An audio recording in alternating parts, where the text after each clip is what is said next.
Hey everyone, Jacob here. Do you know Library Lion, the movie I made for my toys? It was actually based on a book. I just thought about it.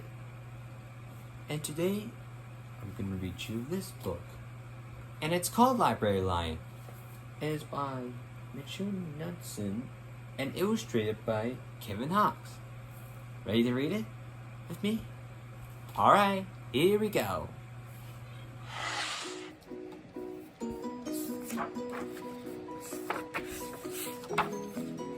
One day, a lion came to the library. He walked right past the circulation desks and up into the stacks. Mr. BB ran down the hall to the head librarian's office. "Miss Merriweather," he called. "No running," said Miss Merriweather without looking up. "But there's a lion," said Mr. BB, "in the library." "Is he breaking any rules?" asked Miss Merriweather. She was very particular about rule breaking. "Well, no," said Mr. McBee. "Not really. Then leave him be." The lion wandered all around the library. He sniffed the card catalog. He rubbed his head against the new book collection. Then he patted over the story corner and went to sleep. No one was sure what to do. There weren't any rules about lions in the library. Soon, it was time for story hour. There weren't any rules about lions at story hour either. The story seemed a little nervous, but she read out the first book's titles in a good, clear voice. The lion looked up. The story kept reading. The lion stayed for the next story, and the story after that. He waited for another story, but the children began to walk away. "Story hour is over," a little girl told him. "It's time to go." The lion looked at the children. He looked at the story ready. He looked at the closed books. And then he roared very loud. "Roar!" Miss Merriweather came straight out of her office. "Who is making that noise?" she demanded. "It's the lion," said Miss McGee. Miss Merriweather marched over to the lion. "If you cannot be quiet, you will have to leave," she said in a stern voice. "Those are the rules." The lion kept roaring. He sounded sad. The little girl tugged on Miss Merriweather's dress. "If he promises to be quiet, can he be back to the story hour tomorrow?" she asked. The lion stopped roaring. He looked at Miss Merriweather. Miss Merriweather looked back. Then she said, "Yes, a nice quiet lion will certainly be allowed to come back for story hour tomorrow." "Hooray!" said the children. The next day, the lion came back. "You are early," said Miss Merriweather. "Story hour is not until 3 o'clock." The lion did not budge. "Very well," said Miss Merriweather. "You might get yourself as useful." She sent him off to dust him until it was time for story hour. The next day, the lion came early again. This time, Miss Merriweather asked him to lick all the envelopes for the overdue notices. Soon, the lion began to do things without being asked. He dusted out companions. He licked all the envelopes. He let small children learn to reach the books on the highest shelf. Then he curled up in the story corner to wait for story hour to begin. At first, the people in the library were nervous about the lion, but soon they have got used to it being around. In fact, he seemed very well soon in the library. His big feet were quiet on the pine floor. He made a comfy backrest for the children in that story hour, and he never roared in the library anymore. "What a helpful lion," people said. They patted his soft head as he walked by. "How do we ever get along without him?" Mr. B scowled when he heard that. They have always gotten along fine before. No lions were needed. Lions, he thought, could not understand rules. They did not belong in the library.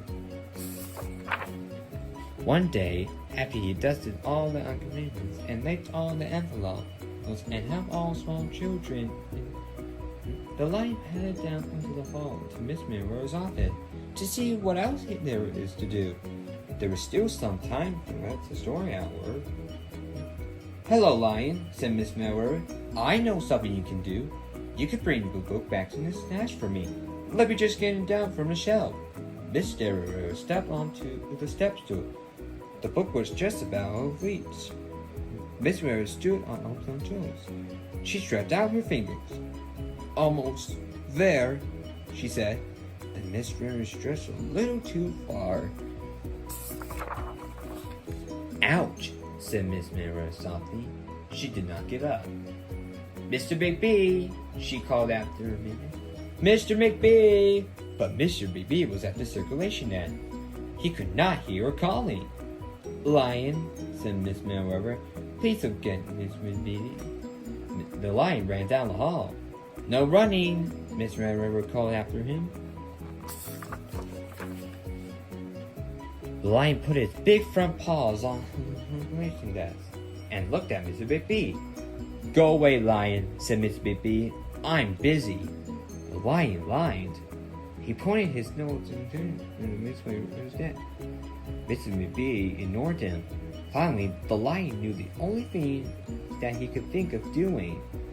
He looked at Mr. McBee right in the eye.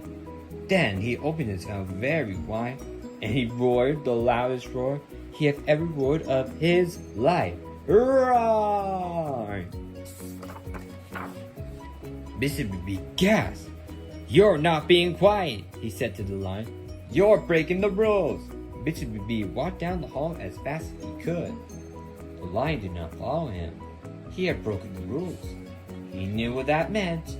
He hung his head and walked toward the doors. Mr. McBee did not notice. "Miss Merriweather," he called as he walked. "Miss Merriweather, the lion broke the rules. The lion broke the rules." He burst into Miss Merriweather's office. She was not in her chair. "Miss Merriweather?" he asked. "Sometime," said Miss Merriweather, from the floor and behind the desk. "There is a good reason to break the rules, even in the library. Now please go call a doctor. I think I've broken my arm." Miss McBee ran in to call the doctor. "No running!" Miss Merriweather called after him. The next day, things were back to normal. Almost. Miss Merriweather's left arm was in a cast. The doctor told her not to work too hard. "I will have to bring my lion with me," said Miss Merriweather thought. But the lion did not come that morning. At 3 o'clock, Miss Merriweather walked over to the store corner. The story began to tell us to the children. The lion was not there. People in the library kept looking up in the books' computer screens, hoping they would see a familiar, furry face. But the lion did not come to the library. The lion did not come the next day either, or the day after that. One evening, Mrs. McBee stopped by Miss Monroe's office. On his way out, "Can I do anything before I go home, Miss Monroe?" he asked. "No, thank you," said Miss Monroe. She was looking out the window. It was very quiet, even for the library. Mrs. McBee frowned as he walked away. He thought there was probably something he could do for Miss Monroe after all.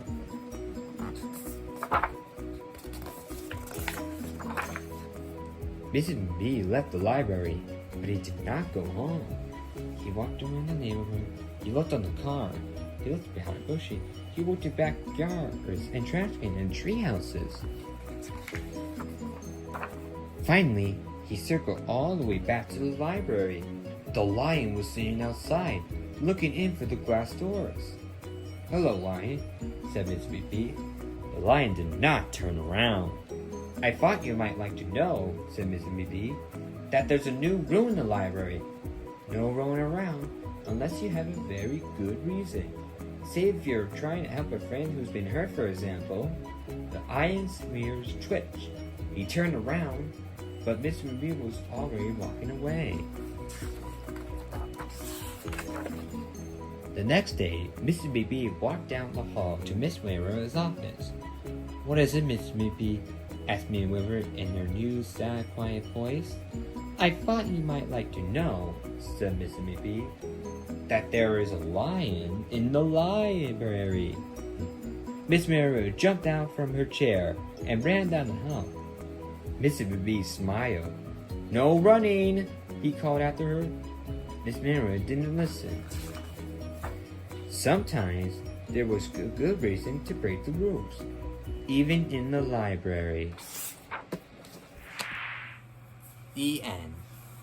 I love this book so much. And if you like it, subscribe. Well, see you later. Bye.